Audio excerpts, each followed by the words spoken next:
ડીસા તાલુકા સંઘના પ્રમુખ ઉપપ્રમુખની ચૂંટણી યોજાઈ. પ્રમુખ તરીકે પ્રતિક પઢિયાર, ઉપપ્રમુખ તરીકે હંસાબેન દેસાઈની બિનહરીફ વરણી. ડીસા તાલુકાની સૌથી મોટી સહકારી સંસ્થા ધી ડીસા તાલુકા સહકારી ખરીદ વેચાણ સંઘની ચૂંટણી બિનહરીફ યોજાયા બાદ આજે પ્રમુખ ઉપપ્રમુખની ચૂંટણી યોજાઈ હતી, જેમાં પ્રમુખ તરીકે પ્રતિક પઢિયાર અને ઉપપ્રમુખ તરીકે હંસાબેન દેસાઈની બિનહરીફ વરણી કરવામાં આવી છે. ધી ડીસા તાલુકા સહકારી ખરીદ વેચાણ સંઘની 25 જાન્યુઆરી 2024ના રોજ વ્યવસ્થાપક મંડળની ચૂંટણી યોજાઈ હતી, જેમાં તમામ 11 ડિરેક્ટરો બિનહરીફમાં ચૂંટાયા હતા. ત્યારબાદ ડીસા તાલુકા સંઘના પ્રથમ 2.5 વર્ષના વ્યવસ્થાપક બોર્ડના પ્રમુખ ઉપપ્રમુખ તરીકેની આજે સોમવારે ચૂંટણી અધિકારી અને ડીસાના નાયબ કલેક્ટર નેહાબેન પંચાલની ઉપસ્થિતિમાં યોજાઈ હતી. જિલ્લા ભાજપ ઉપાધ્યક્ષ પ્રવીણસિંહ રાણા મેન્ડેટ લઈને આવતા પક્ષ દ્વારા પ્રમુખ તરીકે પ્રતિક ત્રિભુવનદાસ પઢિયાર અને ઉપપ્રમુખ તરીકે હંસાબેન દશરથભાઈ દેસાઈની નામનો મેન્ડેટ આપવામાં આવ્યો હતો, જેથી પ્રતિક પઢિયાર પોતાનો ઉમેદવારી ફોર્મ રજૂ કરતા ઉકાજી ઠાકોરે દરખાસ્ત કરી હતી, તેમજ પંચાણભાઈ પરમારે ટેકો આપ્યો હતો.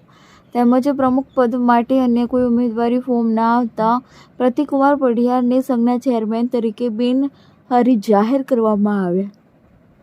તે જ રીતે હંસાબેનના નામનો મેન્ડેટ આવતા તેઓની સામે પણ કોઈ ઉમેદવારી ન કરતા તેમને પણ ઉપપ્રમુખ તરીકે બિનહરીફ જાહેર કરાયા હતા. આ પ્રસંગે ડીસાના પૂર્વ ધારાસભ્ય અને સંઘના પૂર્વ ચેરમેન શશિકાંતભાઈ પંડ્યા, શહેર ભાજપના પૂર્વ મહામંત્રી રાકેશ પટેલ, અકમાજી જોશી, પ્રકાશભાઈ દવે, પ્રણવ પઢિયાર, અશોકભાઈ પઢિયાર, દશરથભાઈ દેસાઈ સહિત શુભેચ્છકો કાર્યકરોએ નવા વરેલા પ્રમુખ ઉપપ્રમુખને શુભેચ્છાઓ પાઠવી હતી.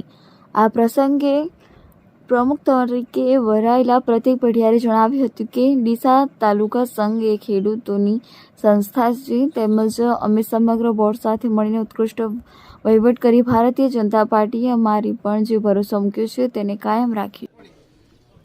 આજે મારી ડીસા તાલુકા સંઘના અંદર ચેરમેન તરીકે વરણી કરવામાં આવી છે.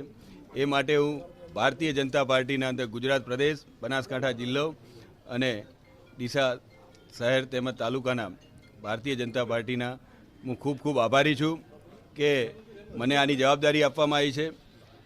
આ તો એક જવાબદારીના ભાગરૂપે છું, પણ અમારા 10 લોકો અમે ચેરમેન છીએ, એવો અમે વહીવટ કરીશું. અને આ ખેડૂતોની સંસ્થા છે, ખેડૂતો માટે ખૂબ સારું એવું, અને જેટલું બી બને એટલું મોદી સાહેબનું જે સપનું છે કે ખેડૂતોની ડબલ આવક, એના અંદર અમે જેટલો થોડો ઘણો સહભાગી થઈ શકીએ એવું અમે કામ કરીશું. અને અમારી ટીમ બહુ સારી છે અને પાર્ટીએ અમારા ઉપર ભરોસો કર્યો છે, એ ભરોસાને અમે કાયમ રાખીશું અને ખૂબ મજબૂતાઈથી અને સારી એવો વહીવટ અમે કામ કરીશું, જેથી ભાજપ પાર્ટીને, અમારી પાર્ટીને ખૂબ સારું રહે અને મજબૂત બને. એ માટે અસ્તુ ભારત માતા કી જય. આજરોજ ડીસા તાલુકા ખરીદ વેચાણ સંઘની પ્રમુખ અને ઉપપ્રમુખની ચૂંટણી જાહેર કરેલી હતી, જે એજન્ડા મુજબ આજે 12 માર્ચના રોજ 11 કલાકે ચાલુ થઈ હતી, જેમાં પ્રમુખ અને ઉપપ્રમુખ તરીકે માત્ર એક ફોર્મ ભરાયેલ હોય. પ્રમુખ તરીકે પ્રતિક પઢિયાર અને ઉપપ્રમુખ તરીકે હંસાબેનની બિનહરીફ તરીકે ચૂંટાયેલા જાહેર કરવામાં આવેલા હતા.